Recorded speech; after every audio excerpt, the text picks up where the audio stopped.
Aquí voy, directo y sin rodeos. Mientras los médicos corrían a mi alrededor y el pitido del monitor marcaba el ritmo incierto de mi corazón, mi hijo firmaba papeles con mi nombre.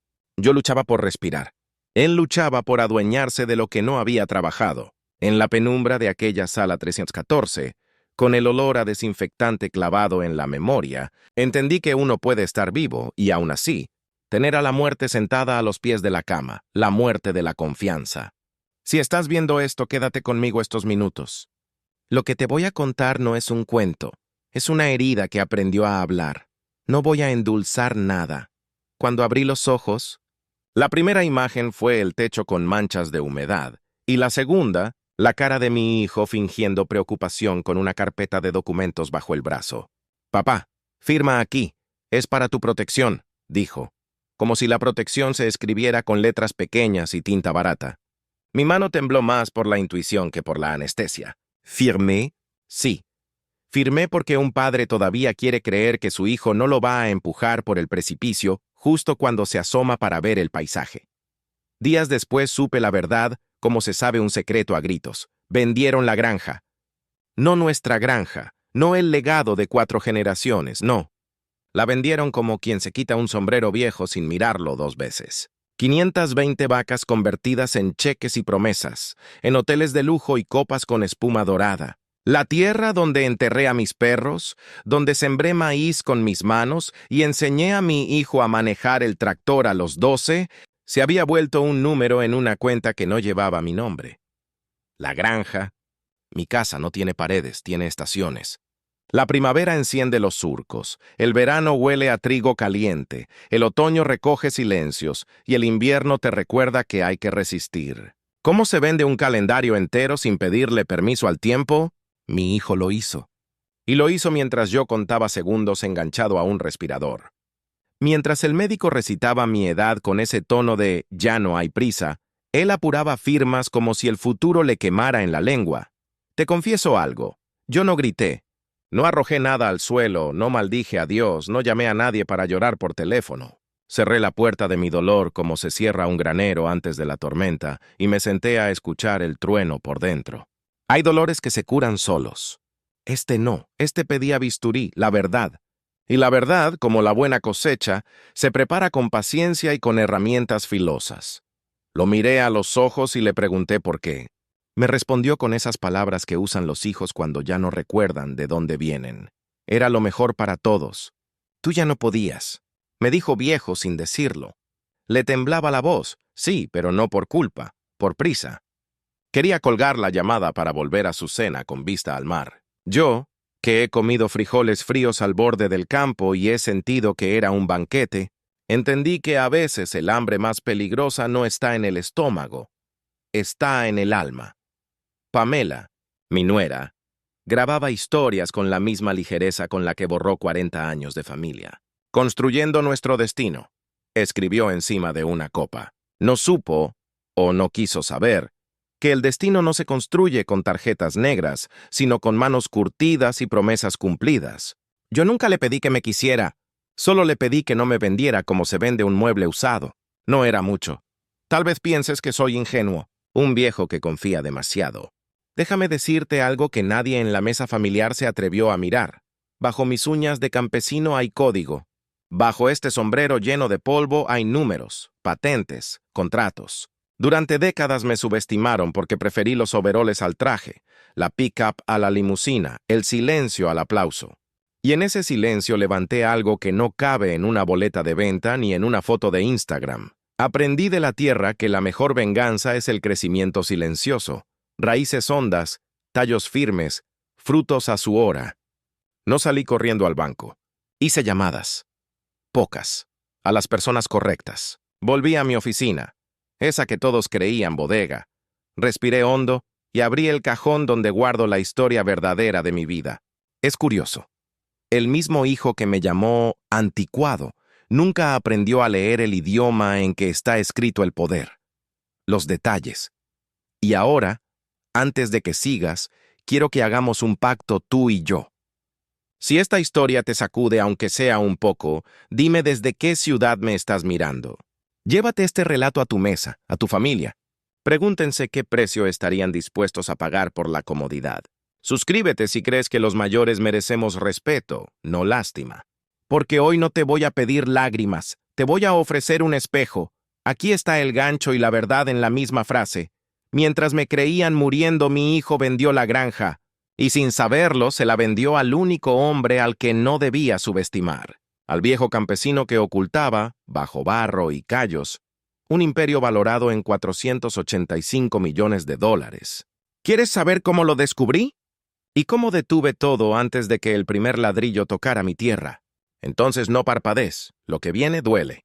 Y cura, soy don Aurelio Ramírez, un hombre que creyó haberlo visto todo después de más de 70 años arando la misma tierra y escuchando al mismo viento. Creí que la vida ya no podía sorprenderme, que las lecciones más duras ya estaban aprendidas. Pero estaba equivocado. Siempre pensé que había criado a un hombre honesto, alguien que supiera el valor de la palabra y la importancia de respetar las raíces que lo sostuvieron desde niño. Hoy, al recordar cada detalle de lo que pasó, entiendo que no basta con enseñar, a veces los hijos eligen un camino distinto. Y ese camino puede doler más que cualquier enfermedad. Julián, mi único hijo, llegó al mundo un día de tormenta. Recuerdo la madrugada en que su llanto se mezcló con el retumbar de los truenos y cómo lo sostuve con manos ásperas pero temblorosas de emoción. Yo juré que nunca le faltaría nada, que pondría sobre sus hombros un techo firme y bajo sus pies una tierra fértil.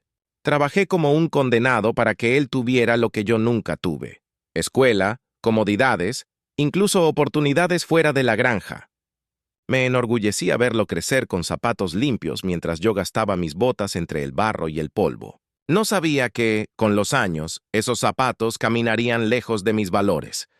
Pamela entró a la familia como un huracán disfrazado de sonrisa.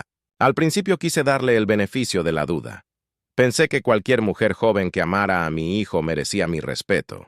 Pero pronto descubrí que su cariño venía acompañado de un desprecio silencioso hacia todo lo que representaba nuestra vida en el campo. Nunca olvidaré aquella primera cena en la que, sin pudor, se burló del mantel bordado por mi difunta esposa, diciendo que parecía sacado de un baúl viejo. Julián rió con ella. Esa risa fue la primera grieta en el muro de confianza que nos unía. Con el paso del tiempo, los gestos de Julián comenzaron a cambiar. El muchacho que corría detrás de mí para aprender a sembrar, ahora torcía la boca cada vez que yo hablaba de los sacrificios hechos para levantar la granja. Un día, en medio de una comida familiar, lo escuché decir: «Papá, ya es hora de que dejes que los jóvenes manejemos las cosas.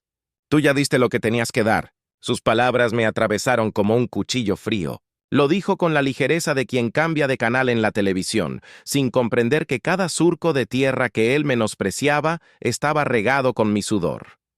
Pamela reforzaba esa actitud con sus malditas redes sociales. Grababa historias en la cocina, mientras degustaba la comida que yo mismo preparaba con las hortalizas del huerto.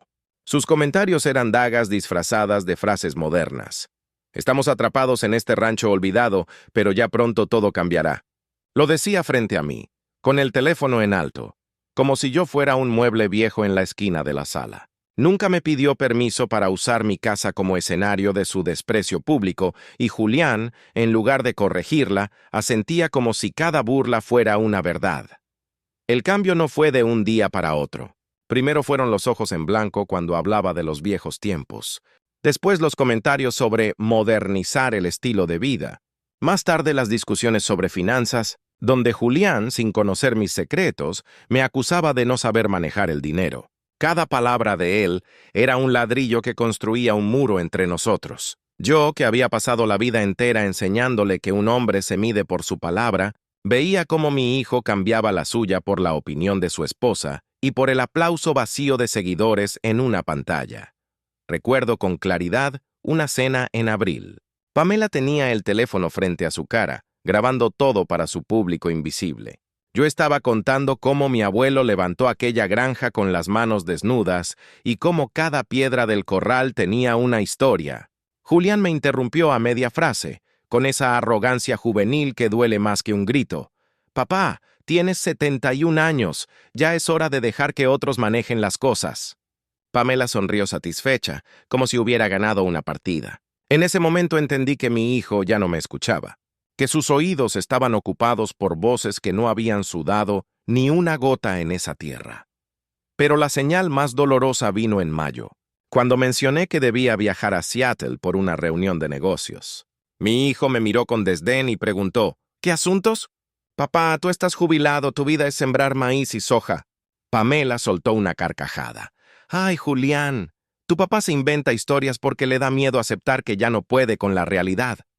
No sabían que la realidad era mucho más grande de lo que imaginaban, que bajo mi fachada de campesino humilde se escondía un mundo de contratos, patentes y números que ellos nunca habían querido ver. Yo callé, porque a veces el silencio es la única respuesta que se puede dar cuando el desprecio viene de la sangre. Ellos creyeron que me vencían cada vez que me llamaban viejo, cada vez que me trataban como un estorbo. No se daban cuenta de que en mis manos arrugadas guardaba el poder de transformar su burla en vergüenza. Lo que Pamela veía como un rancho olvidado era, en realidad, la máscara detrás de un imperio que valía millones. Pero todavía no era el momento de mostrar mis cartas. Así, entre cenas envenenadas y risas que no eran risas, fui entendiendo que mi hijo y su esposa no solo me subestimaban, me despreciaban. Esa fue la primera señal de la tormenta que vendría. Y si algo aprendí del campo, es que las nubes no mienten. Cuando oscurecen el cielo, es porque la lluvia ya viene de camino. Yo lo presentía, lo olía, lo sabía. No imaginaba todavía que esa lluvia caería con tanta fuerza y que arrastraría no solo hectáreas de tierra, sino también la poca inocencia que me quedaba sobre la palabra familia. Las primeras grietas no aparecieron en un día, ni en una sola discusión. Se colaron como humedad en las paredes de una casa vieja, silenciosas pero persistentes, hasta que un día las manchas fueron imposibles de ignorar. En cada cena familiar yo sentía que mi voz pesaba menos, que mis palabras eran interrumpidas por la prisa de mi hijo y por el zumbido constante del teléfono de Pamela. Allí estaba yo, en mi propia mesa, contando una anécdota de cuando levantamos el granero con mis hermanos, y de pronto Julián me cortaba en seco con un gesto de fastidio. «Papá, esas historias ya aburren, estamos en otro tiempo», lo dijo frente a todos, con la naturalidad de quien no teme herir, y mi corazón se encogió porque vi en sus ojos algo más que cansancio. Vi desprecio. Pamela, con esa sonrisa que no sabía si era burla o arrogancia, apuntaba la cámara de su celular hacia los platos servidos y decía en voz alta para sus seguidores: «Miren, aquí seguimos en el basurero de siempre, con recetas pasadas de moda y paredes que piden a gritos una remodelación. Yo, que había cultivado cada tomate, cada grano de maíz que adornaba esa mesa, sentí que las palabras me atravesaban como cuchillos. No era solo el insulto, era la exhibición pública, el poner mi hogar, mi refugio, como un espectáculo barato para desconocidos que solo buscaban reírse unos segundos en Internet. Una noche de domingo, recuerdo haber servido frijoles con chile, como hacía siempre desde que mi esposa vivía. Era un platillo que a ella le salía perfecto, y yo lo cociné con cariño, como si con cada cucharada pudiera mantener viva su memoria. Julián lo probó y, en lugar de agradecer, soltó un suspiro pesado. «Papá, ¿cuándo vas a entender que la gente ya no come estas cosas? Pamela y yo preferimos algo más moderno, más saludable». Pamela, sin levantar la vista del celular, dijo: «Sí, algo más digno para subirlo a Instagram porque esto parece comida de cárcel». Nadie rió, ni siquiera ella. Solo lo dijo y lo dejó ahí, colgando en el aire, como si la dignidad de mi hogar pudiera medirse por filtros de una aplicación. En otra ocasión, cuando intenté recordar cómo mi abuelo sobrevivió a la sequía del 57, Julián me interrumpió con un tono de superioridad que me heló la sangre. «Papá, ya no tienes que demostrar nada, ya diste lo que tenías que dar. Ahora déjanos a los jóvenes manejar las cosas». Pamela asintió con entusiasmo, girando la cámara hacia él como si fuera un líder visionario y no un muchacho malagradecido. Mis manos se quedaron suspendidas en el aire, con el tenedor a medio camino, incapaz de decidir si debía seguir hablando o guardar silencio. Terminé callando, porque entendí que cualquier palabra mía sería recibida como ruido en una casa que alguna vez fue mi reino y ahora parecía alquilada a desconocidos. Las burlas de Pamela eran como gotas de veneno, pequeñas, pero constantes.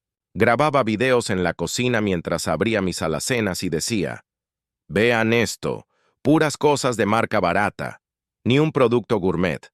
Este lugar es un rancho disfrazado de casa». Y lo peor era que Julián reía. Reía como si no recordara que en esa misma cocina yo le enseñé a leer sus primeras sílabas, colocando el libro sobre la mesa manchada de harina. Reía como si no recordara que en ese mismo rancho yo lo vestí con ropa limpia, aunque mis camisas tuvieran parches. Reía como si no recordara que el basurero que su esposa despreciaba le había dado todo. El desprecio no era siempre con palabras.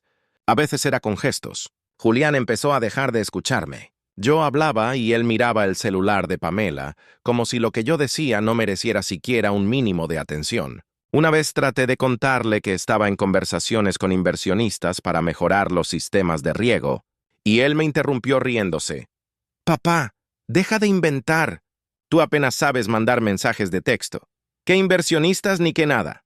Pamela grabó ese momento, y aunque fingía que era una broma, la vi publicar en su cuenta. «Cuando tu suegro cree que todavía vive en los 80s». Esa actitud me fue desgastando.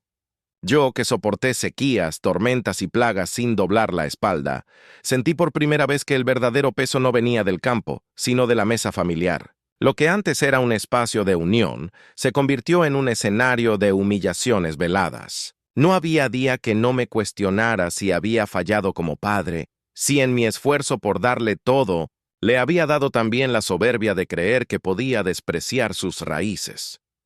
Una tarde de mayo, mientras Pamela transmitía en vivo desde la sala, se burló de los muebles viejos heredados de mi abuelo. «Miren este sofá, parece sacado de una película de terror de los 50s», dijo entre carcajadas. Yo me levanté, fui al cuarto y cerré la puerta, no porque me doliera lo que decía, sino porque no quería que me vieran llorar. Sí, lloré. No por el sofá, sino porque recordé cómo mi abuelo, con las manos temblorosas, me lo entregó diciendo: «Cuida esto, Aurelio, aquí crecimos todos». Ese sofá era más familia que ellos en ese instante. Las discusiones se hicieron frecuentes. Julián ya no pedía mi opinión. La desechaba. Si hablaba de cómo ahorrar, él decía que no entendía de negocios modernos. Si intentaba advertirle de la importancia de respetar la tierra, él respondía que todo podía venderse si había alguien dispuesto a pagar. Esa frase me quedó marcada. Todo puede venderse. Para él la tierra era un activo. Para mí era sangre. Para él el campo era atraso. Para mí era la raíz de nuestra existencia. Y así, poco a poco, comprendí que estábamos viviendo en mundos distintos, aunque compartiéramos el mismo techo. Lo más doloroso no fue que me llamara viejo, ni que Pamela se riera de mis costumbres. Lo más doloroso fue ver cómo mi hijo, el niño que alguna vez me tomó de la mano para caminar entre los surcos, había perdido la capacidad de recordar quién lo sostuvo cuando apenas daba sus primeros pasos. Ese olvido fue la grieta más profunda, porque me hizo darme cuenta de que no luchaba contra las palabras hirientes de una nuera insolente, sino contra la ingratitud de mi propia sangre.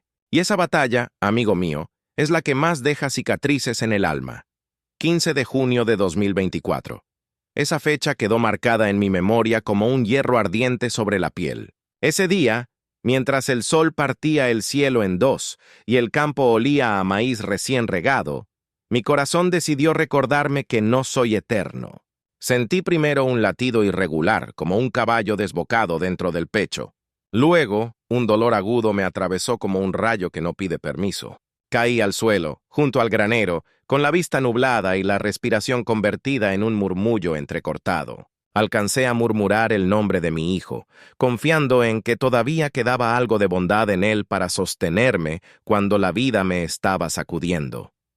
Me llevaron de urgencia al hospital. Recuerdo las sirenas, el golpeteo del carro sobre las piedras del camino y el rostro de Julián mirándome desde arriba con una expresión que yo, ingenuo, confundí con preocupación. Le tomé la mano con la poca fuerza que me quedaba y le dije lo que creí que debía decir. «Hijo, cuida la granja. Es todo lo que tenemos, todo lo que somos. Cerré los ojos con esa súplica, convencido de que mi legado estaba seguro en sus manos. No sabía que, al mismo tiempo, esas palabras se convertirían en la llave que él usaría para abrir la puerta de la traición. En la sala de emergencias, entre tubos y máquinas, escuché las voces lejanas de los médicos hablar de cateterismos y bloqueos. Pero lo que más me quedó grabado no fue su lenguaje clínico, sino el murmullo de Julián en el pasillo, creyendo que yo no podía oír. Es la oportunidad perfecta. Si papá no se recupera, todo esto será mío de todas formas. ¿Por qué esperar? Sentí que una segunda puñalada, más dolorosa que la primera, me desgarraba por dentro. El infarto atacaba mi cuerpo. Las palabras de mi hijo, mi alma. Mientras los doctores luchaban por estabilizarme, Pamela se encargaba de llenar las redes con frases que ahora parecen una burla macabra. Los tiempos cambian y el futuro nos pertenece. No escribió nada sobre mi salud, no pidió oraciones ni apoyo. Sus historias se centraban en lo que pronto vendría, en cómo la vida les daría por fin la libertad que merecían. Yo, desde la camilla, entendí que no estaba peleando solo contra un corazón débil, sino contra la avaricia de quienes debía llamar familia. El cuarto 314 del centro médico se volvió mi cárcel y mi confesionario. Allí, cada noche, luchaba contra la oscuridad y me repetía a mí mismo que debía resistir, que mi bisabuelo no había roto sus manos construyendo esa granja para que todo terminara en manos de un par de desagradecidos. El olor a alcohol y las sábanas blancas no podían borrar el recuerdo del campo, del canto de los gallos y de la tierra húmeda entre mis dedos. Y mientras yo me aferraba a esos recuerdos para mantenerme vivo, Julián afilaba en silencio la daga con la que me cortaría la espalda. El día después de mi operación, cuando todavía apenas podía mover las manos, mi hijo entró a la habitación con una carpeta de documentos. Hablaba rápido, con voz suave, diciéndome que eran papeles para mi seguridad, para que todo estuviera en orden si algo me pasaba. Mis ojos apenas distinguían letras borrosas, y mi mente, aturdida por la anestesia, buscaba consuelo en creer que aún podía confiar en él. Firmé porque soy padre, y los padres creen, incluso cuando el instinto grita lo contrario. Ese trazo de mi pluma fue el golpe final de la trampa que ya estaba tendida. Yo pensaba en ese instante que la lealtad de un hijo es un refugio, que nadie traiciona a quien le dio la vida. Pero mientras la tinta se secaba en esas hojas, Julián ya no pensaba en curarme ni en cuidarme. Pensaba en billetes, en cuentas bancarias y en hoteles con vista al mar. La granja, mi orgullo y mi raíz, se había convertido para él en una ficha de casino que podía cambiar en cualquier ventanilla. Pamela, siempre detrás del teléfono, se encargaba de hacer creer al mundo que eran víctimas de mi supuesta necedad de anciano. Grababa historias en las que hablaba de lo duro que era cargar con un suegro enfermo que se resiste al cambio. Nunca mostró la verdad, que mientras yo luchaba por mantenerme de pie, ellos se relamían pensando en todo lo que podían comprar con la venta de mi historia, de mi sangre, de mi tierra, lo que yo no sabía entonces. Mientras el monitor cardíaco marcaba mis latidos irregulares, era que Julián no esperaría ni a que me dieran el alta. Ese mismo día empezó a contactar abogados, bancos y compradores. No lo movía la urgencia de salvar mi vida ni la preocupación por mis cuentas médicas, que yo ya tenía cubiertas. Lo movía el deseo de financiar un futuro en el que yo no estaba incluido. Un futuro donde la granja sería solo un recuerdo borrado en un documento de venta. Confié en él en el peor momento. Esa fue mi debilidad y su oportunidad. Y aunque mi cuerpo estaba débil, algo en mi interior me dijo que esa batalla recién empezaba. La granja no era un terreno. Era mi vida entera. Y aunque él había comenzado a jugar su partida de ajedrez, yo aún guardaba piezas que no había mostrado. El ataque al corazón me recordó que no soy eterno, pero también me dio un motivo para luchar con más fuerza. Demostrar que un viejo campesino puede ser subestimado, pero nunca derrotado. El engaño no se consumó con gritos ni amenazas, sino con la voz melosa de un hijo que fingía ternura. Allí estaba yo, acostado en esa cama del hospital, todavía mareado por la anestesia, cuando Julián se acercó con una carpeta gruesa bajo el brazo. Se sentó a mi lado, me tomó la mano con aparente cariño y me dijo: «Papá, esto es solo papeleo del seguro médico. Ya sabes cómo son de exigentes con la burocracia. Si firmas aquí, te aseguro que estarás más protegido y podremos tomar decisiones rápidas si algo se complica. Sus palabras sonaban como música suave, pero escondían el rugido de una tormenta. Yo apenas podía distinguir los trazos impresos en las hojas.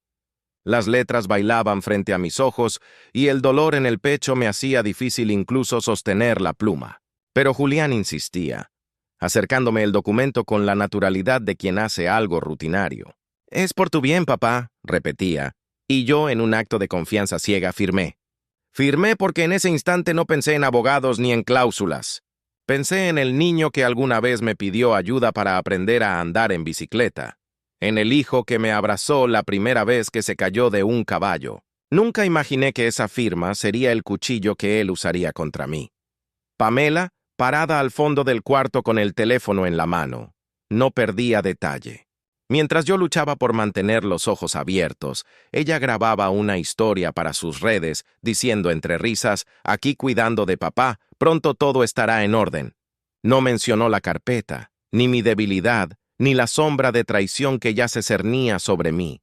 Esa mujer era la notaria de la mentira, documentando cada paso de un plan que yo todavía no alcanzaba a descifrar.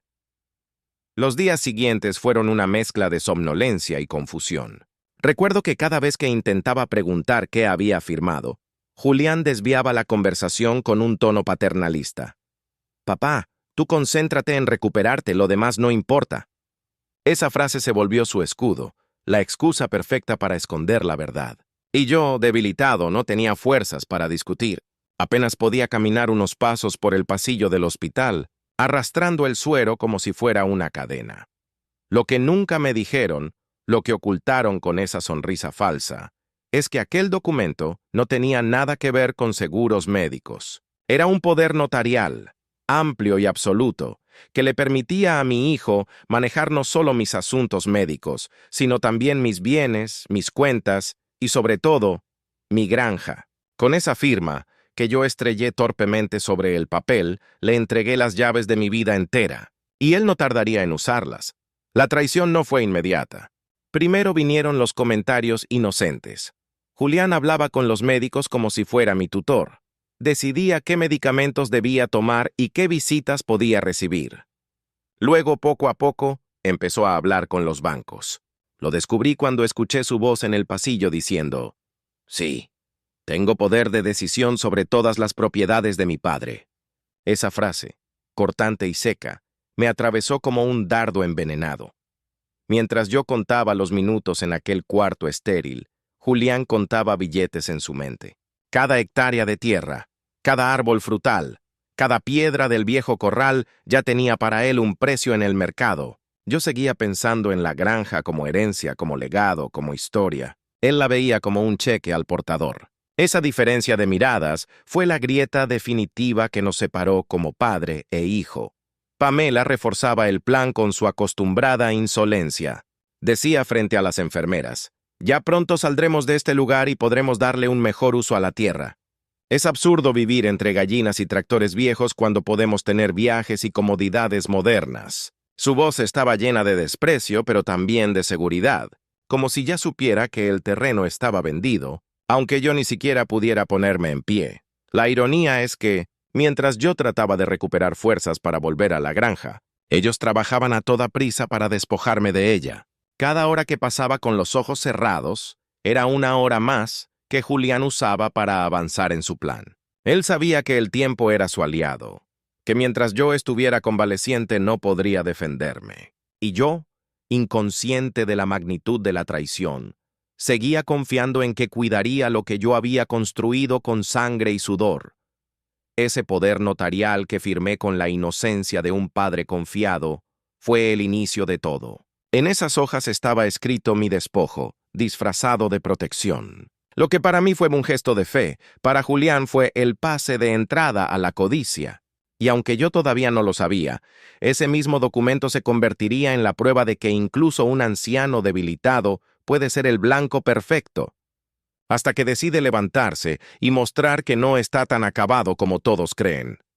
La traición se consumó en silencio, sin mi firma ni mi consentimiento, pero con mi nombre al pie de cada documento. Julián aprovechó aquel poder notarial que yo, ingenuo, había rubricado en la cama del hospital y lo usó como su pasaporte hacia la codicia. Un viernes por la tarde, mientras yo apenas podía dar unos pasos en la sala de rehabilitación, él se presentó en el banco con traje prestado y sonrisa falsa. Allí, frente a funcionarios que no sabían o no quisieron saber, la verdad, vendió 520 acres de tierra por apenas $1.2 millones. La misma tierra que 6 meses antes había sido tasada en 3.8 millones. Vendió el legado de 4 generaciones como quien remata una carreta vieja en una subasta olvidada. El banco validó los documentos sin cuestionar nada. Los sellos oficiales fueron estampados como martillazos y con cada golpe, una parte de mi historia se borraba del mapa. El terreno donde aprendí a arar con mi padre, donde enterramos a mi madre bajo un roble centenario, donde mi esposa me regaló sus últimas sonrisas antes de partir. Todo fue reducido a números en una cuenta que ya no era mía. Julián caminó fuera de la sucursal con un cheque en mano, convencido de que el mundo por fin le pertenecía. No pensó en el precio real de esa tierra, ni en el sacrificio que había costado mantenerla. Solo pensó en cuánto champán podría comprar con esa suma. Pamela, al enterarse de la operación, no tardó en convertir la traición en espectáculo. Sus redes sociales se llenaron de publicaciones donde la palabra sacrificio nunca apareció, pero sí merecemos, lujo y vida soñada. Apenas 3 días después de la venta, comenzaron a exhibir un estilo de vida que jamás habían trabajado para obtener. Villas en el Caribe, desayunos frente al mar con copas de champán de $300, cenas donde el plato principal costaba más que un mes entero de jornal de cualquier campesino de la región. Y mientras tanto, yo seguía hospitalizado, intentando recuperar el pulso de mi vida. Las imágenes eran obscenas. Pamela posaba frente a piscinas infinitas con el mar de fondo, luciendo gafas de diseñador, escribiendo frases como: "A veces hay que tomar las riendas de tu destino. Living my best life". Yo las vi semanas después, cuando ya había vuelto a casa y logré abrir mi viejo computador. Cada foto era un golpe. Cada sonrisa de ellos era una bofetada al esfuerzo de mi sangre. Los veía alzar copas, bailar en yates, posar con delfines, como si la vida entera fuera un reality show comprado a costa de mi ruina. La granja, mi granja, no solo tenía valor económico, era el corazón de mi familia. Allí crecieron mis recuerdos, allí descansaban mis muertos. Verla reducida a un trato barato, a una transacción mal hecha, me desgarró más que la cicatriz en el pecho. Julián no vendió un terreno. Vendió la memoria de los míos, la dignidad de mi apellido, la herencia que algún día debía pasar con orgullo a sus propias manos. Pero en su ceguera, eligió malbaratarla como si fuera chatarra. Mientras yo aprendía a caminar otra vez en el pasillo del hospital, ellos caminaban por alfombras rojas en hoteles de $8,000 la noche. Mientras yo lidiaba con el dolor de la rehabilitación, ellos se sacaban fotos brindando con Dom Perignon y escribiendo: "Por los nuevos comienzos". Y yo pensaba, ¿nuevos comienzos sobre qué? ¿Sobre las ruinas de la casa que construí con mis manos? ¿Sobre las lágrimas de mis abuelos, que sembraron esa tierra sin más herramientas que sus cuerpos? Cada publicación de Pamela se volvió una burla abierta. Finalmente vivimos la vida que merecemos, escribió en una de sus historias, mostrando un desayuno con mariscos exóticos en una terraza flotante. Lo que merecían, según ella, era el fruto de mi sudor, el resultado de mis madrugadas interminables, de mis manos llenas de llagas. Nada de lo que mostraba les pertenecía realmente, porque no se gana lo que se roba. Solo se usufructúa hasta que la verdad pasa la factura. Yo descubrí todo esto semanas más tarde, sentado en mi cocina, con el sobre del banco entre mis manos. Dentro estaba la carta de la constructora que agradecía la compra del terreno y anunciaba la construcción de un centro comercial sobre las ruinas de la granja. «Gracias por su confianza», decía en letras frías. Confianza.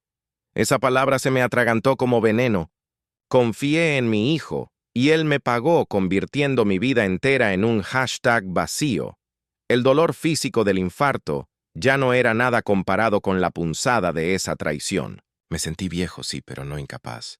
Me sentí humillado, sí, pero no derrotado. Y mientras veía las fotos de Julián y Pamela en playas turquesas, con risas de plástico, tomé una decisión. No iba a quedarme sentado mirando cómo pisoteaban mi apellido. Esa granja no se perdería sin dar batalla. Y si algo me quedaba de vida, lo usaría para demostrarles que el viejo campesino que subestimaron no era tan fácil de enterrar. Así fue como entendí que la traición no había sido el final, sino el inicio. Porque detrás de esas imágenes de lujo había un error que pronto les explotaría en las manos. Ellos pensaban que me habían robado todo, pero desconocían mi verdadero secreto. Y cuando lo descubrieran, ya sería demasiado tarde para arrepentirse. Cuando por fin volví a casa después de semanas de hospital, lo primero que hice fue caminar despacio hasta la cocina. El aire de mi propia casa olía distinto, como si la ausencia y la traición hubieran dejado un rastro invisible. El reloj de pared seguía marcando los segundos con su tic-tac obstinado. Pero para mí todo sonaba hueco, como si el tiempo se hubiera detenido el día en que firmé aquellos papeles. Me senté en la mesa de madera, esa donde mi esposa me sirvió café durante 40 años, y allí encontré un sobre blanco con mi nombre. No era una carta de bienvenida ni una nota de apoyo. Era la primera estocada que me confirmaba que algo irreparable había ocurrido. Abrí el sobre con manos temblorosas. Dentro, una hoja impresa con membrete elegante. Grupo Horizonte agradece su confianza en la reciente venta del terreno. Nos complace anunciar que la construcción del Centro Comercial Ramírez Commons iniciará el próximo 1 de octubre. Leí esa frase una y otra vez. No solo habían vendido mi tierra, se atrevían a usar mi apellido como bandera de un proyecto que arrancaría de raíz todo lo que yo había sembrado. Mi apellido, convertido en logotipo de tiendas y estacionamientos, colgado como una burla luminosa sobre lo que antes fue mi orgullo. Me levanté tambaleante, recorrí la casa como un fantasma y llegué hasta la ventana que daba a los campos. Allí, más allá de la verja, veía el maíz balancearse con el viento. Me costaba asimilar que esas espigas, que crecían obedeciendo a mis cuidados, ya no eran mías. 4 generaciones de trabajo, sudor y lágrimas habían cambiado de dueño con una simple firma, con una tinta manchada por la traición. En ese instante, sentí que no solo me habían robado tierra, me habían despojado de la sangre de mis ancestros, de la memoria de los míos, de la raíz de mi existencia. Tomé el teléfono con manos aún débiles y marqué el número del banco. Una voz fría me atendió, mecánica, distante, como quien recita un libreto aprendido de memoria. Le expliqué que jamás había autorizado la venta de la granja, que aquello debía ser un error. Hubo un silencio breve al otro lado de la línea, y luego la frase que me dejó helado. Señor Ramírez, todo está en orden. Los documentos cuentan con las firmas y el poder notarial legalmente certificado. La operación es válida y definitiva. Quise gritar, pero solo salió un susurro quebrado. ¿Cómo puede ser legal que me arrebaten la vida entera mientras estaba conectado a un respirador? La funcionaria, sin emoción alguna, respondió. Usted delegó su poder a su hijo. Él actuó conforme a la ley. Conforme a la ley. Aquella frase sonaba como un martillazo. La ley estaba de su lado, pero la verdad estaba de mi parte. Porque la ley podrá validar un papel, pero nunca podrá justificar la traición de la sangre. Colgué el teléfono con los nudillos blancos de tanto apretar. Sentí que el peso del mundo me aplastaba los hombros. Caminé hasta el viejo sillón de la sala, me hundí en él y dejé que las lágrimas resbalaran sin vergüenza. No lloraba solo por lo perdido, sino por la ingenuidad de haber confiado ciegamente. Me repetía una y otra vez que no era posible, que debía haber una salida. Pero cada rincón de la casa parecía burlarse de mí, recordándome que la confianza que entregué se había convertido en la llave de mi ruina. La noticia del centro comercial retumbaba en mi cabeza como un eco interminable. Ramírez Commons. El nombre era una ironía cruel, como si quisieran dejar claro que mi apellido seguiría ahí, pero no como herencia, sino como mercancía. Pensé en mis nietos, en los hijos de Julián, y me pregunté qué les dirían, que su abuelo fue un estorbo y que el futuro estaba en manos de tiendas y cines. Ese dolor fue peor que cualquier cicatriz física, porque era la mutilación de mi legado. Encendí la vieja lámpara del escritorio y repasé una vez más cada detalle de los papeles que encontré en la carta. Allí estaban las fechas, los sellos, las rúbricas. Todo impecable, todo correcto. La frialdad del papel contrastaba con el fuego que me quemaba por dentro. No había tachaduras, no había errores que invalidaran nada. Legalmente, la tierra ya no me pertenecía. Moralmente me la habían robado con engaños. Era como si hubieran profanado una tumba sagrada con guantes de seda. En la soledad de mi sala, con las paredes cargadas de recuerdos, entendí que estaba frente a una guerra que no había elegido, pero que estaba obligado a pelear. No podía dejar que el nombre de mi familia quedara como adorno en un letrero comercial. No podía permitir que la risa de Julián y Pamela en una playa extranjera fuera el epílogo de mi historia. Yo había sobrevivido al ataque del corazón. Ahora debía sobrevivir a la embestida de la traición. La rabia comenzó a darme fuerzas. Recordé el consejo de mi abuelo: cuando la tierra te escupa barro, tú devuélvele siembra. Esa frase, que siempre tomé como metáfora de resiliencia, ahora se convertía en mi estrategia. Me habían quitado la granja, sí, pero no sabían que yo aún tenía semillas escondidas. No en los surcos, sino en los secretos que jamás les revelé. Y con esa certeza, en medio del dolor y la impotencia, decidí que era hora de empezar a usar mis cartas verdaderas. Tomé el teléfono con manos aún temblorosas, no por debilidad física, sino por la rabia que me carcomía desde que abrí aquella maldita carta. Marqué el número de Julián con el corazón latiendo fuerte, como si cada pulso fuera un tambor de guerra. Cuando escuché su voz al otro lado, suave, despreocupada, casi alegre, sentí que las venas me ardían. No le di tiempo a saludar. Le solté de golpe la verdad desnuda como un disparo directo al pecho. «Vendiste mi vida entera para pagar tu luna de miel atrasada», le dije, y en mi garganta había tanto dolor como furia. Hubo un silencio breve, apenas unos segundos que parecieron eternos. Luego su voz llegó cargada de esa falsa calma que tanto me irrita.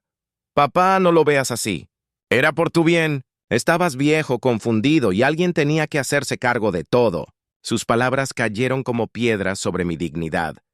Viejo, confundido. Así me veía mi propio hijo, no como el hombre que lo levantó de la pobreza y le enseñó a caminar sobre la tierra, sino como un estorbo que debía ser apartado para que él pudiera jugar a ser dueño de un destino que no le correspondía. No pude contener un gruñido de rabia. «¿Por mi bien? ¿Desde cuándo robarle a tu padre es hacerle un favor? Esa tierra era mi vida, Julián. Era nuestra sangre, nuestro apellido sembrado en cada hectárea». Del otro lado escuché su suspiro, como si yo fuera el niño caprichoso y él, el adulto razonable. «Papá, entiéndelo, la granja ya no tenía futuro. Era mejor liquidarla ahora que esperar a que murieras y todo quedara en desorden. Solo fui práctico. Práctico». Esa palabra me revolvió el estómago. Práctica era la palabra que usan los ladrones para justificar sus crímenes cuando creen que la moral es un estorbo. Le recordé, con voz quebrada, como cada piedra de esa granja había sido puesta por mis manos, como cada sacrificio tenía nombres y fechas. Tú estabas vivo porque yo me rompí el lomo para darte techo, estudios y pan. Y ahora me dices que vender la herencia de tus abuelos es ser práctico. Julián no se conmovió. Su tono seguía frío, cortante. «Papá, el mundo cambió. No podemos vivir como campesinos del siglo pasado. Con ese dinero, Pamela y yo tenemos la oportunidad de vivir como siempre soñamos». Ahí estaba la verdad. No se trataba de salvarme, ni de cuidar mi salud, ni de ordenar cuentas. Se trataba de su ambición disfrazada de modernidad. «Lo soñaron a costa de mi pesadilla», le respondí con los dientes apretados. «Gastaron en semanas lo que a mí me costó décadas construir. Viajecitos, hoteles, champán. ¿Y me dices que fue por mi bien? ¿Por qué no me mataste mejor en el hospital y te ahorrabas las excusas?» Hubo un silencio tenso, y luego la voz de Julián, más dura, más insolente. «No hables así». Hice lo que tenía que hacer. Tú ya no estabas en condiciones de decidir. Te veías débil, confundido. Era mi deber tomar el control. Ese mi deber fue la daga final. Transformaba la codicia en virtud, la traición en obligación. Respiré hondo para no gritarle, porque sabía que cada palabra debía ser precisa como un bisturí. «Confundido estarás tú, Julián. Confundido si crees que me enterraste en vida. Confundido si piensas que un papel puede borrarme. Vendiste la tierra, sí, pero lo hiciste sin conocer la raíz verdadera de esa tierra. Y cuando descubras lo que escondías bajo tus pies, será demasiado tarde. Él soltó una risa seca, incrédula, esa que usan los soberbios cuando creen que ya vencieron. Papá, por favor, deja de hablar en acertijos. No puedes ni subir una escalera sin fatigarte. ¿De verdad crees que puedes enfrentarme? Esa risa, más que herirme, me dio fuerzas. Me recordó que el enemigo más fácil de derrotar es aquel que subestima. Con calma le dije, hijo, los hombres que creen que el poder está en el dinero son ciegos. El verdadero poder está en el conocimiento, en la paciencia y en la memoria. Y yo tengo las tres cosas. Tú solo tienes hambre. Y el hambre siempre termina devorándote. Hubo un silencio incómodo. Sentí que por un instante se le apagó la soberbia. Pero no tardó en regresar su tono agrio. Ya está hecho, papá. La granja ya no existe. Acepta la realidad. Sí existe, respondí con voz firme. Existe en los papeles, en los contratos, en los cimientos de algo más grande de lo que jamás entenderás. Y pronto todos sabrán quién es el verdadero dueño de esa tierra. Julián intentó interrumpirme, pero yo ya había colgado. No quería escuchar más justificaciones vacías. Miré por la ventana, al horizonte que alguna vez sembré con mis manos, y supe que la batalla apenas comenzaba. Esa llamada no fue el final, sino el inicio de mi contraataque. Mi hijo creyó que hablaba con un anciano vencido, pero en realidad estaba despertando a un hombre que llevaba décadas guardando secretos más valiosos que cualquier cheque. Y lo que él pensaba que era una victoria, pronto se convertiría en la semilla de su derrota. Aquel silencio después de colgar el teléfono con Julián me dio espacio para mirar hacia atrás y recordar lo que nadie, absolutamente nadie sabía. Desde 1987, cuando el mundo todavía me veía solo como un campesino más, yo había logrado algo que escondí como se esconde un tesoro bajo la tierra. No fue suerte ni milagro.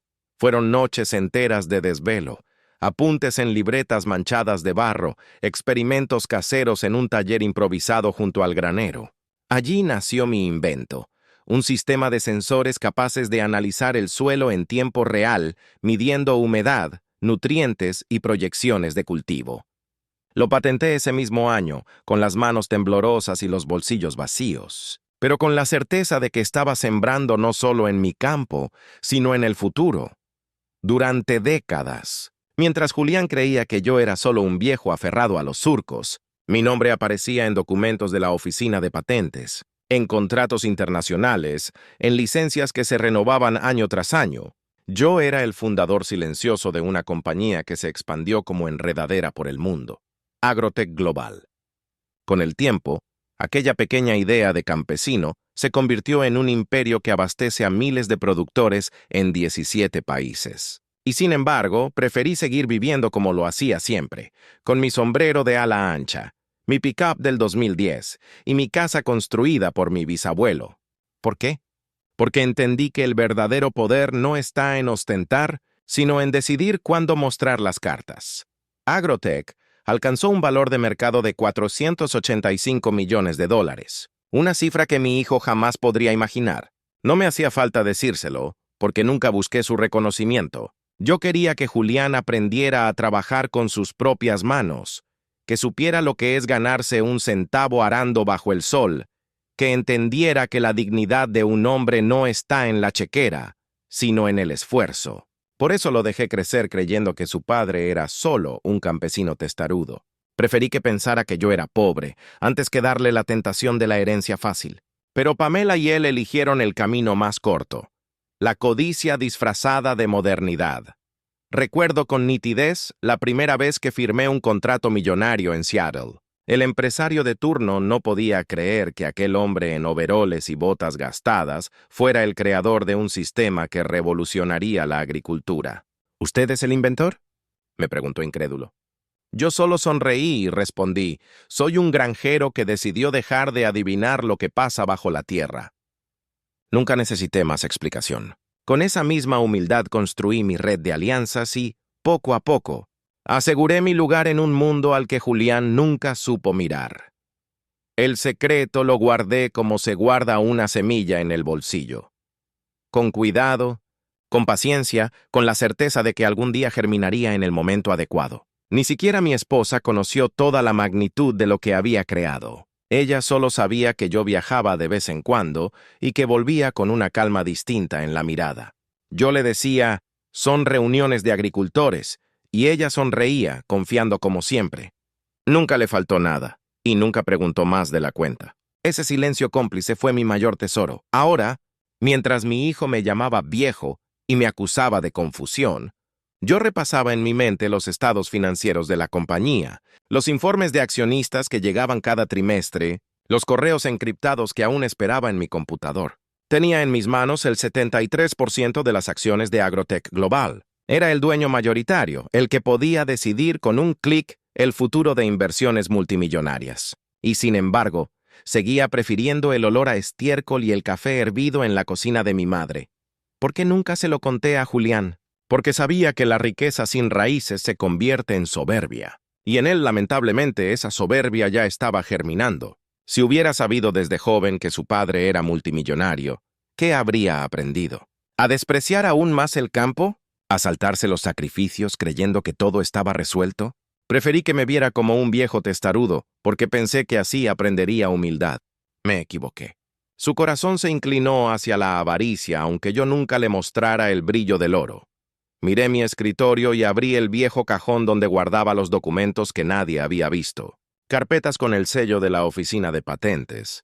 Artículos de prensa extranjera donde hablaban del campesino invisible que revolucionó la agricultura.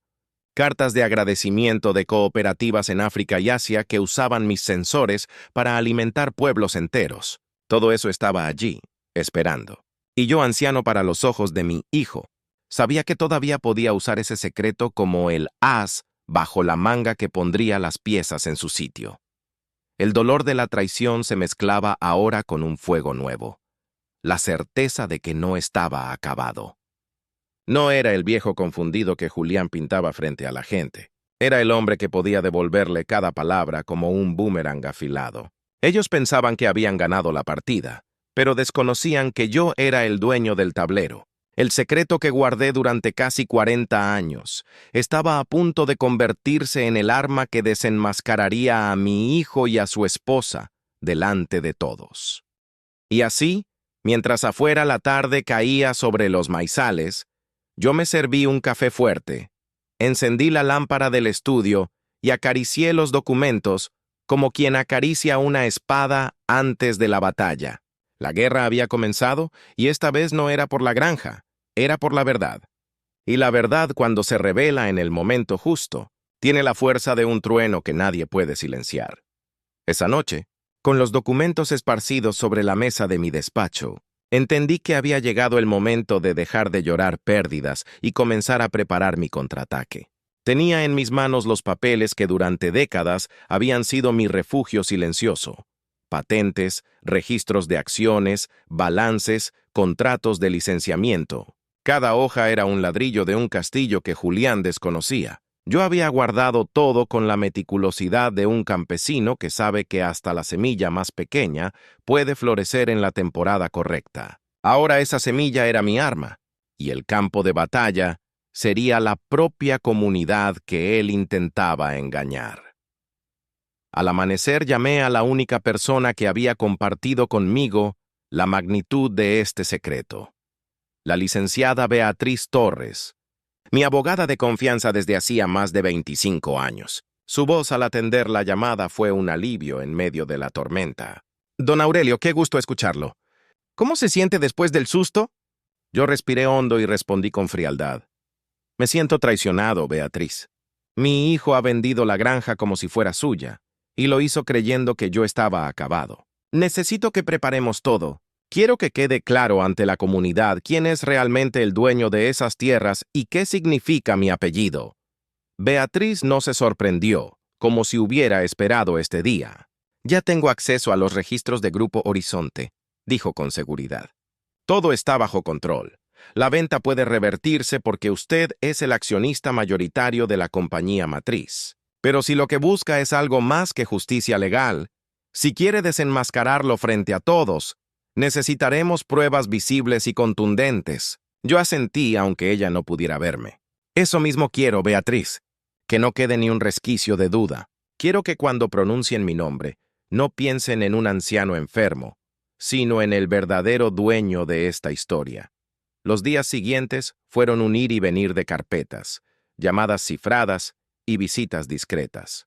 Beatriz llegó a mi casa con una maleta llena de documentos oficiales, escrituras, contratos de compra-venta de acciones, copias de mis patentes con sello original de la oficina estadounidense, incluso recortes de periódicos internacionales donde me llamaban el granjero invisible que revolucionó la agricultura. Cada prueba era una bala lista para ser disparada en el momento preciso. Yo las revisaba una por una, acariciando el papel como si fueran armas sagradas, con la serenidad de quien afila el machete antes de entrar a la selva. El plan se fue armando con precisión quirúrgica. La comunidad de San Lorenzo ya estaba convocada para una reunión donde se presentarían los planes de construcción del centro comercial Ramírez Commons. Julián, con esa soberbia que lo caracterizaba, se había ofrecido como portavoz de la familia. Iba a pararse frente a todos, con Pamela grabando en vivo para sus seguidores y anunciar el gran proyecto de progreso que en realidad era la lápida sobre 4 generaciones de historia. Ese sería el escenario perfecto. Allí lo esperaría, no como el padre débil que él imaginaba, sino como el dueño absoluto de la verdad. Beatriz y yo ensayamos cada paso como si fuera una obra de teatro. Yo debía entrar en silencio, sentarme al fondo del salón y esperar el momento en que Julián afirmara que todo había sido con consentimiento familiar. Entonces me pondría de pie y revelaría mi presencia. Beatriz, con su voz firme y su maleta repleta de pruebas, se encargaría de presentar la documentación ante el consejo y los vecinos. Todo sería público, grabado, imposible de borrar. Julián quedaría expuesto, no solo como un hijo desleal, sino como un mentiroso ante toda la comunidad. Esa preparación me devolvió fuerzas. Por primera vez desde el infarto, me sentí nuevamente dueño de mi destino. Caminaba por la casa con otro aire, ya no como un anciano derrotado, sino como un estratega que prepara su última jugada. El corazón aún me dolía, pero no por la enfermedad. Dolía de coraje, de la rabia contenida que ahora se transformaba en energía. Cada sorbo de café en esas madrugadas de planificación sabía a pólvora lista para encenderse. En las noches, mientras revisaba una y otra vez las carpetas, pensaba en mi abuelo. Imaginaba su voz diciéndome: «Aurelio, la tierra no se defiende con lágrimas, se defiende con hechos». Yo iba a honrarlo a él y a todos los que antes de mí se partieron la espalda sobre ese suelo. El día de la reunión ya no sería un entierro, como Julián lo planeaba, sino una resurrección. La granja volvería a tener dueño frente a los ojos de todos, y el apellido Ramírez no quedaría colgado en un letrero de centro comercial, sino grabado en la memoria de un pueblo que aprendería a no subestimar a un viejo campesino. Con cada detalle que ajustábamos, sentía que el desenlace se acercaba. Julián creía que se pasearía frente a la comunidad como un héroe moderno, pero lo que en realidad encontraría sería un tribunal popular con testigos y pruebas que lo dejarían desnudo ante todos. Y yo, paciente y preparado, estaría allí para mirar a los ojos de mi hijo y demostrarle que la peor equivocación que cometió no fue vender la granja. Fue creer que su padre ya no tenía nada que decir. El salón del consejo estaba iluminado con esas luces frías que no perdonan arrugas ni sombras. Llegué antes que todos con el corazón agitado pero el rostro sereno, y me senté en la última fila como un espectador más. Nadie parecía notar mi presencia. Para ellos yo era solo un viejo campesino con sombrero gastado. Vi entrar a Julián con su mejor traje, el mismo que compró a crédito y ahora lucía como si lo hubiera ganado con esfuerzo propio. A su lado, Pamela caminaba con el celular en alto, transmitiendo en vivo para sus seguidores, orgullosa de su papel de esposa del visionario. En su mirada no había vergüenza, solo la soberbia de quien cree que ya ganó la partida. El presidente del consejo dio inicio a la reunión y llamó a Julián para presentar el proyecto del Ramírez Commons. Mi hijo se levantó con paso seguro, desplegando un discurso que había ensayado frente al espejo. Hablaba de progreso, de modernidad, de oportunidades para la comunidad. Usaba palabras grandilocuentes, vacías, cargadas de frases hechas. Lo hice por el bien de todos, decía, mientras Pamela asentía con entusiasmo, enfocándolo desde cada ángulo como si fuera una estrella de cine. Yo escuchaba y sentía que cada palabra era una daga que pretendía enterrarme en silencio. Con voz engolada, Julián declaró que la venta había sido una decisión familiar, tomada con plena conciencia y respeto hacia mi legado. Mi padre entendió que era hora de dejar atrás el pasado y mirar hacia el futuro, afirmó, como si yo no existiera, como si ya me hubieran enterrado en vida. Esa mentira fue la chispa que encendió el fuego en mis entrañas. Ya no podía quedarme sentado viendo cómo convertía mi historia en un guión barato para aplausos prestados. Me puse de pie con calma, dejando que el murmullo se esparciera por el salón. Algunos voltearon sorprendidos al verme. Julián, en el estrado, palideció de inmediato. Su voz se quebró en seco. Pamela bajó el teléfono unos segundos, incapaz de ocultar el pánico en su rostro. «¿Papá?», balbuceó él como si hubiera visto un fantasma. Caminé lentamente hacia adelante, cada paso marcando el ritmo de su derrota. Cuando llegué lo bastante cerca, solté con voz firme, clara, que retumbó en las paredes. «¿Vendiste mi granja? ¡A mi propia empresa!». El silencio fue absoluto. Podía escucharse el zumbido de las lámparas, el golpeteo del viento contra las ventanas, incluso el jadeo nervioso de Pamela. Todos los presentes miraban a Julián esperando una respuesta. Él intentó recomponerse, pero sus labios temblaban. «No, no entiendo de qué hablas, papá», murmuró. Yo lo miré a los ojos, con la fuerza de todas las generaciones que habían trabajado esa tierra antes que yo, y respondí, «Lo entiendes perfectamente. El Grupo Horizonte, al que vendiste la granja a precio de saldo, es propiedad de Agrotech Global. ¿Sabes quién es el accionista mayoritario? Yo». Las expresiones en el público cambiaron de asombro a indignación. Murmullos recorrieron la sala como un oleaje imparable. Beatriz Torres, mi abogada, se levantó entonces desde su asiento, maletín en mano, y colocó sobre la mesa del consejo los documentos que confirmaban cada palabra.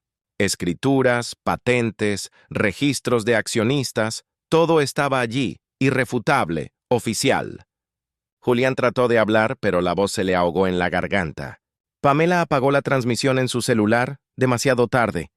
Cientos ya habían visto el inicio de la escena. «Tu mentira ya no tiene dónde esconderse», continué. «Vendiste no solo la tierra de tus abuelos, sino también tu dignidad. Quisiste presentarte como benefactor, pero lo único que hiciste fue robar y disfrazarlo de progreso. Y ahora, frente a esta comunidad, frente a tu propio padre, tendrás que cargar con la vergüenza de lo que realmente eres». Cada palabra mía caía como un martillazo, y el público, lejos de aplaudirlo a él, comenzaba a sentir conmigo. Algunos vecinos incluso murmuraban, «Siempre supimos que Aurelio no era cualquier campesino». Julián dio un paso hacia mí, intentando recuperar autoridad, pero sus rodillas temblaban. «Papá, estás confundido, no es como dices».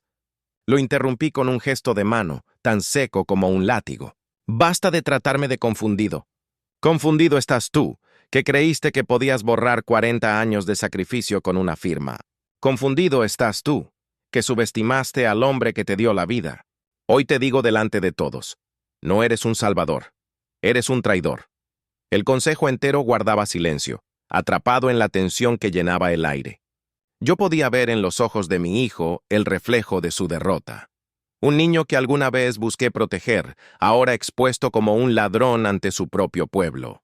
Y aunque el dolor en mi pecho todavía ardía, en ese instante sentí que recuperaba fuerzas, no porque la granja estuviera de nuevo en mis manos todavía, sino porque la verdad había encontrado su voz.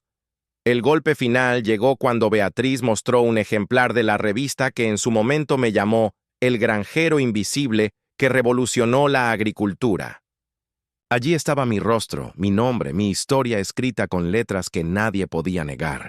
Pamela bajó la mirada, consciente de que toda su ostentación se desmoronaba ante un hecho inapelable. Julián, en cambio, quedó petrificado, sin saber si correr, llorar o seguir mintiendo. Yo lo observé de frente y concluí. «Hoy no te humillo yo, Julián. Hoy te humilla la verdad que tanto despreciaste». Beatriz abrió su maletín con la solemnidad de un juez que está a punto de dictar sentencia. Sacó una carpeta gruesa y la extendió sobre la mesa del consejo. Cada hoja brillaba bajo la luz blanca. Escrituras, patentes, registros notariales. Luego, con una calma que helaba la sangre, levantó la voz para todos. Aquí está la prueba de que don Aurelio Ramírez es el fundador y accionista mayoritario de Agrotech Global, compañía valorada en 485 millones de dólares. Y aquí, mostró otro documento, la constancia de que el Grupo Horizonte, comprador de la granja, es subsidiaria directa de esa misma empresa. En otras palabras, señores, Julián Ramírez vendió la tierra de su padre. A su propio padre. Un murmullo indignado recorrió el salón como un viento helado. Los vecinos, que minutos antes escuchaban a Julián con algo de esperanza, ahora bajaban la mirada o negaban con la cabeza, avergonzados de haberle creído. Pamela intentó levantar el celular otra vez, pero Beatriz fue más rápida. Mostró la copia certificada del poder notarial. Este documento, firmado en el hospital, se limitaba estrictamente a decisiones médicas. Julián lo utilizó fraudulentamente para transferir bienes y realizar una venta millonaria. Eso, según el Código Penal, constituye falsificación de documentos y fraude en primer grado. Yo miraba a mi hijo desde unos pasos de distancia. El sudor le corría por la frente, y en su traje caro comenzaban a notarse las arrugas del miedo. Quiso hablar, pero Beatriz no le dio espacio. Los cargos posibles incluyen fraude, falsificación, abuso de poder notarial y conversión de bienes. Todos son delitos graves que podrían llevarlo a prisión y obligarlo a pagar indemnización por los daños ocasionados. El consejo escuchaba en silencio y en cada rostro se leía la misma mezcla: decepción, rabia y una vergüenza ajena que se hacía insoportable. Algunos vecinos comenzaron a murmurar entre dientes. ¿Cómo pudo hacerle eso a su propio padre? Les preguntó una mujer en voz baja, pero suficiente para que se escuchara en la sala. Otro hombre, viejo amigo de la familia, golpeó la mesa con el puño. Aurelio levantó esta tierra con sus manos. ¡Y este muchacho la malbarató como si fuera un auto viejo! Cada palabra era un peso que hundía más a Julián, que ya no sabía si mirar al suelo o implorar clemencia. Entonces Beatriz sacó la pieza final, un ejemplar de Forbes con mi fotografía en portada. El invisible millonario, el campesino que transformó la agricultura mundial, leía el título. Pamela pálida se cubrió el rostro con las manos. Los que antes se reían de mis overoles y mi pick-up de 10 años ahora descubrían que la humildad escondía un imperio. El golpe de realidad fue tan fuerte que la sala entera se quedó sin aire. La vergüenza que Julián pretendía imponerme se había convertido en un espejo cruel donde él mismo se desmoronaba. Este caso no es solo familiar, es un asunto legal y moral, continuó Beatriz, implacable. El señor Ramírez no solo fue víctima de un engaño personal, sino de un fraude público que afectó al patrimonio de toda la comunidad. La constructora que planeaba levantar Ramírez Commons fue utilizada en una operación basada en documentos falsos. Y como verán en estas pruebas, el propio Julián lucró de manera directa, gastando el dinero en lujos personales mientras su padre luchaba por su vida en el hospital. Yo no necesitaba agregar mucho. Solo me acerqué unos pasos al micrófono y, mirando a cada vecino en los ojos, dije: me duele más la traición que la pérdida de la tierra, porque la tierra se puede recuperar, pero la confianza, esa se rompe para siempre. Un silencio pesado cayó en la sala. Nadie se atrevía a aplaudir ni a defender a Julián. Todos comprendían que lo que acababan de presenciar no era un pleito entre padre e hijo, sino la exposición pública de un crimen cometido con arrogancia. El presidente del consejo carraspeó, incómodo, y dijo lo que muchos pensaban. Esto amerita investigación formal. Las pruebas son claras, y la comunidad no puede permanecer ciega ante semejante traición. Julián trató de hablar, levantando las manos como si pudiera detener una avalancha. Yo lo hice pensando en el futuro. No quería que... Pero su voz se quebró. El pueblo ya no lo escuchaba como un visionario, sino como un impostor. Alguien entre el público lanzó la palabra que lo sentenció: ladrón. Fue un murmullo, apenas audible, pero se propagó como fuego en pasto seco. Otro lo repitió y otro más, hasta que toda la sala murmuraba lo mismo: ladrón, ladrón. Julián se encogió en su sitio. con el rostro desencajado, mientras Pamela se aferraba a su brazo con lágrimas de rabia y miedo. La pareja que quiso alzarse como símbolo de progreso se convertía en espectáculo de vergüenza. Yo respiré profundo. Cerré los ojos por un instante y recordé la voz de mi abuelo. La justicia de la tierra siempre llega, Aurelio. A veces tarda, pero llega. Abrí los ojos y miré a Julián, no con odio, sino con una firmeza inquebrantable. Él ya no era el niño que corría tras las gallinas en el patio. Era un hombre atrapado en las redes de su propia ambición. Y allí, frente a todos, quedó expuesto, desnudo de argumentos, cargado de delitos y condenado por la mirada de su propio pueblo. Cuando todo terminó en aquella sala del consejo, la vida de Julián comenzó a desmoronarse como una casa mal construida bajo la lluvia. El mismo lunes siguiente recibió la notificación de despido de la empresa de maquinaria agrícola donde trabajaba. Ya nadie quería tenerlo en su nómina. Un vendedor que había quedado marcado como falsificador y traidor, incapaz de mantener su palabra, era un riesgo que ninguna compañía estaba dispuesta a correr. Su jefe le dijo en frío: «Lo siento, Julián, no podemos permitir que tu nombre manche el de la empresa». Fue el primer golpe directo a su orgullo y lo dejó atónito, sin rumbo, sentado frente a un escritorio vacío, con la carta de despido temblando en sus manos. A los pocos días, el banco inició un proceso de investigación interna y le congeló las cuentas. Lo poco que le quedaba, apenas unas decenas de miles, fue retenido mientras se resolvía la demanda civil que Beatriz había interpuesto en mi nombre. Julián, acostumbrado a vivir de tarjetas, lujos y gastos impulsivos, pronto se encontró sin un solo peso para pagar siquiera la renta de su casa. La ironía era cruel. El hombre que había tenido en sus manos un cheque de 1.2 millones de dólares ahora no podía cubrir la mensualidad del gas. Y todo porque confundió la codicia con visión. Pamela fue la siguiente en clavarle el puñal de la realidad.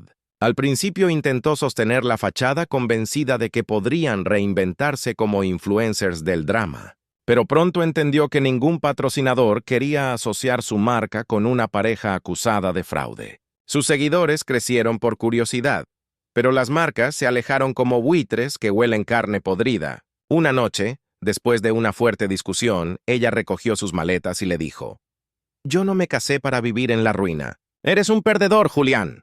Salió por la puerta sin mirar atrás, dejándolo solo en la oscuridad de un hogar hipotecado y en silencio. Los tribunales dictaron la sentencia de restitución. Debía pagarme $96,000 por los gastos comprobados del dinero malgastado, además de una compensación por daños que se extendía a más de 2 millones. La suma era imposible para alguien en su situación, así que lo obligaron a aceptar un plan de pagos que tardaría más de 15 años en completar. Su juventud, que alguna vez creyó dorada, se convirtió en una condena de esclavitud financiera, recordándole cada mes, con cada cuota, la magnitud de su traición. Como parte del acuerdo con la fiscalía, Julián fue condenado a 1,000 horas de servicio comunitario en granjas de la región. Allí, donde antes se paseaba con traje y corbata creyéndose un hombre de negocios, ahora lo veían cargar sacos de fertilizante y limpiar establos. El mismo pueblo que lo había escuchado presumir de progreso, lo observaba ahora bajo el sol abrasador, con las manos llenas de callos, intentando redimir algo de dignidad. Los niños se reían de verlo tan distinto, y los viejos meneaban la cabeza con un suspiro. ¡Qué manera tan triste de aprender! Cada jornada en los campos era para él una bofetada de humildad. Donde antes miraba con desprecio los overoles, ahora tenía que vestirlos manchados de sudor y tierra. Donde antes brindaba con champán, ahora bebía agua tibia de un termo mientras reparaba alambrados. Y lo peor no era el cansancio físico, sino las miradas. La comunidad entera lo veía como un ejemplo de lo que ocurre cuando alguien confunde ambición con respeto. Julián ya no caminaba con la cabeza en alto. La bajaba, avergonzado, incapaz de sostener la mirada de quienes antes lo saludaban con cordialidad. Las noches eran aún más crueles. Solo en un apartamento pequeño y barato, Julián repasaba una y otra vez el eco de mis palabras en el consejo. «Vendiste mi granja», a mi propia empresa. Ese recuerdo lo perseguía como una pesadilla interminable. Soñaba con playas y villas de lujo, y despertaba entre paredes desconchadas y muebles de segunda mano. Soñaba con el futuro brillante que prometió a Pamela, y abría los ojos al vacío de una cama fría. Su caída no fue rápida como un rayo. Fue lenta, gota a gota, humillación tras humillación. Mientras tanto, cada mes debía enfrentarse al tribunal para comprobar que estaba cumpliendo con el pago de su deuda.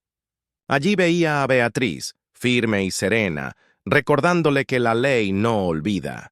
Allí, frente al juez, admitía en voz baja: «Sí, estoy cumpliendo». El Julián altivo que se burlaba de mi edad ahora era un hombre cabizbajo que susurraba respuestas. El tiempo, la justicia y la vergüenza lo habían reducido a la sombra de lo que alguna vez creyó ser.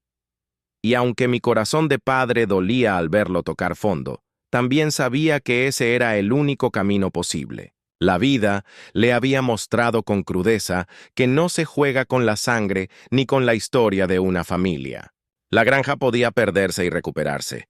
El dinero podía gastarse y volver a ganarse, pero la confianza, esa se había roto para siempre. Julián debía aprender que cada traición trae consigo un precio, y que ese precio se paga no con lágrimas, sino con años de esfuerzo y arrepentimiento.